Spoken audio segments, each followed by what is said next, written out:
A common question that many adult children of emotionally immature parents ask is, how do I fix the relationship? And this is an understandable question, especially because many of us spent years thinking that it was our job to keep the peace. A difficult realization is relationships aren't repaired by one person. They require two people who are both willing to acknowledge problems, take responsibility for their part, and make necessary changes. Many adult children keep trying long after it's been made blatantly obvious that they're the only ones doing the work. They communicate carefully, read books, go to therapy, set healthier boundaries, and constantly look for the right words that will get the parent to finally hear them. Repair requires accountability from both people. Both sides have to be willing to listen, reflect, apologize when appropriate, and change unhealthy patterns. If one person refuses to acknowledge problems or has little to no interest in changing, the truth is there isn't much to repair. Many adult children are left facing a painful truth. The question shifts from, how do I fix the relationship, to, what kind of relationship am I even going to be able to have?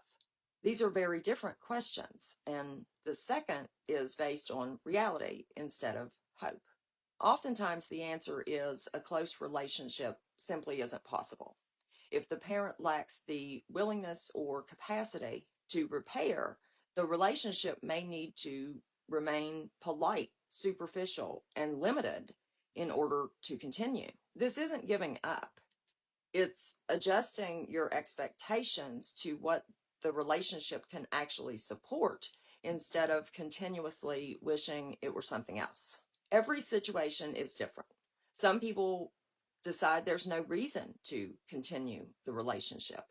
Others choose to stay in contact because of mutual friends, family, shared holidays, grandchildren, financial considerations, or other practical reasons.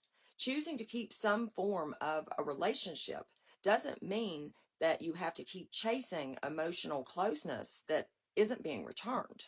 The biggest changes happen inside the adult child as they begin to accept that their needs aren't going to be met by this particular relationship. They can stop seeking the parent's approval or validation. This doesn't mean that those needs stop, but it does mean you stop looking to the parent to fulfill them and you seek emotional support and healthy relationships elsewhere. Connections where mutual trust and emotional safety actually exist. Letting go of the need to fix the relationship is sometimes what brings about the most peace. You stop arguing about the same issues. You stop trying to convince someone to see your perspective and stop carrying a responsibility that belongs to two people. Whether the relationship becomes distant, stays superficial, or ends, there's no longer a need to force closeness. The goal is to build a life where your emotional well-being no longer depends on someone who is unwilling or unable to even meet you halfway. Have a good day.